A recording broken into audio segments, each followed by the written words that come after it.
What is leadership? Integrity, commitment, consistency, discipline, values, leadership. That is what good leadership is about. India, Singapore, South Korea, South Africa, Mali, Tanzania. These countries are not doing well just because their leaders were tech savvy, but because their leaders were well disciplined and value oriented. Tell me, what good is a leader who can operate a laptop but cannot operate with integrity?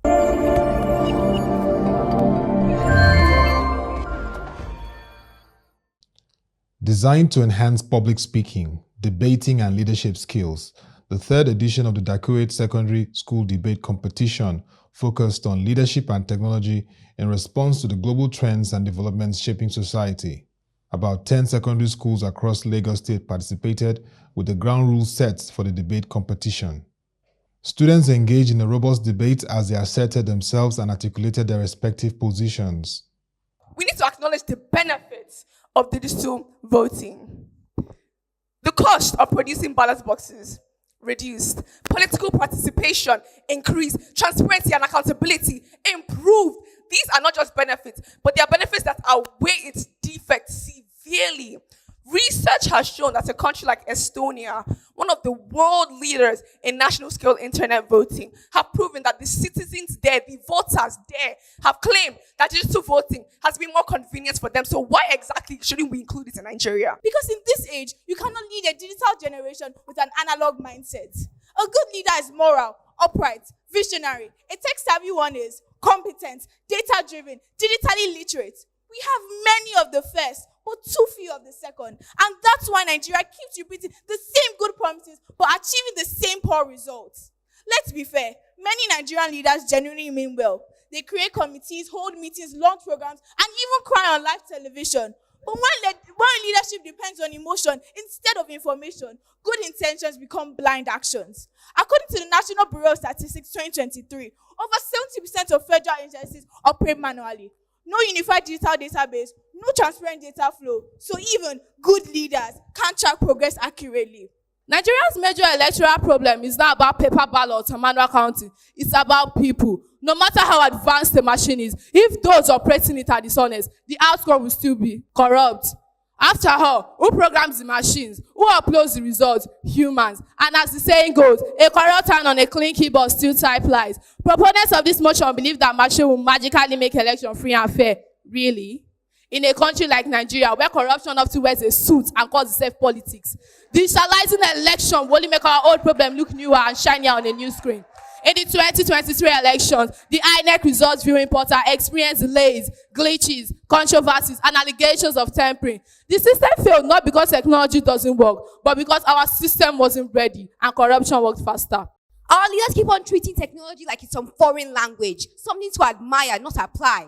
And that ignorance is costing us progress. In 2023, when INEC introduced BVAs and RFs, Nigerians hoped, I tell you, hoped for transparency. But what we got, my fellow Nigerians, was chaos. Crashed systems, delayed servers, shattered trust. Not because the technology failed, but because the leaders using it didn't understand it.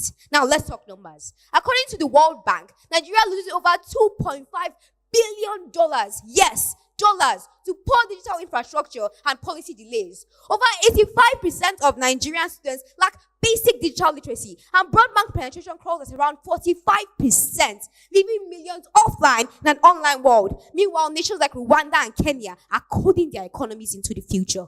What is leadership? Integrity, commitment, consistency, discipline, values, leadership. That is what good leadership is about.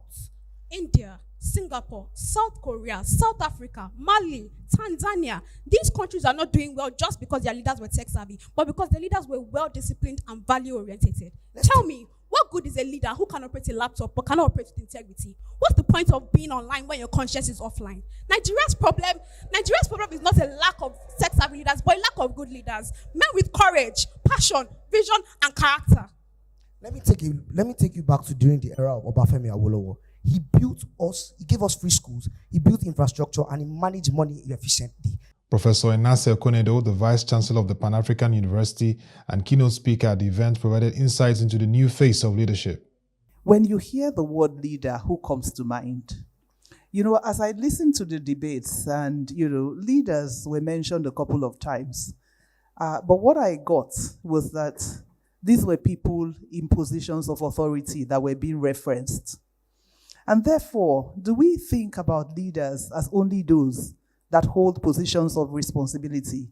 Or is there another way that we can think of leaders? And are we leaders in our respective places? So when we hear the word leader, who comes to mind? A governor, the president, a school prefect, or maybe the captain of your football team or any other sports team that you have.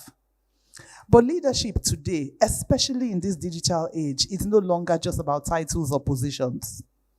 It is about influence, it is about initiative, and the impact that you can make, even from the palm of your hand, using your mobile devices. So I want us to think differently about leadership, because a leader can only be a leader if he has followers, if he can influence people to do good. Leadership is about responsibility. And, in a number of the conversations that I listened to, we were talking about the fact that, it goes beyond just being tech savvy. It goes beyond using digital tools.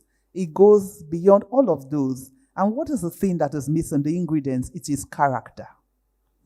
Because if we're digitally savvy, but we have no sense of morals or values, we can use the technology and the knowledge that we have to create confusion. So when we think about Yahoo Boys, for instance, they're people that are very tech savvy, they're very competent, but what they lack is this character and the values that they can make use of to say, let me use this for good of the society. So as we use technology, we need to think about the right use of technology. In an age where one tweet or one post can reach thousands, your digital footprint becomes part of your leadership story. And so think about it. As a potential leader, would you be embarrassed a few years down the line if somebody came up with one tweet that was inaccurate, caused people to move in a direction that they shouldn't have because what you've presented is non-factual? So I challenge all of us here to ask ourselves whether we're using our voices to uplift or to tear down. Are we trolling people using technology, or are we using these voices to create solutions? Are we spreading truth, or we're spreading misinformation? The leaders of the future are not those who control technology, and I hope I don't side with any of the debaters by saying that, given that they were opposing sides to the argument. But it is those that can use technology to serve the communities in which they find themselves through finding solutions. And I dare say this is the kind of leadership that Nigeria and indeed the world needs, and that's why my hope is on you. At the end of the debate competition, Redeemers High School emerged the overall winner. The organizers of the Dacurate debate competition and some of the special guests speak on the value of the event. We are seeing a lot of promising kids here. There's a lot of potential. And for me, it's important for us to support critical thinking. For you to be a good debater, you have to know how to think, not just what to think. And when I was growing up, I remember being part of this in my early days, and it did shape me and the person that I am today. So for us, I want to commend all the organizers and Korede and the team for what they're doing, because I think we need more of this to be able to engage our young people, to help develop their confidence as public speakers, as critical thinkers, and as future leaders. It's good for students to have these conversations. It's a very engaging way to get them involved in what is happening today and like the key topics that are being discussed globally today. So I do believe that they should just continue on trajectory. Hopefully they get more sponsors, they get more awareness, but everything so far has been great. The engagement before today, the engagement today has been great. So I just expect more improvements. It's a long time coming, and it's wonderful to see 10 illustrious schools from across Lagos with over 100 applications coming here to debate for the grand prize. And it's beautiful to also see them talking about this critical topic, which is leadership and technology. Many wonder why we chose this theme.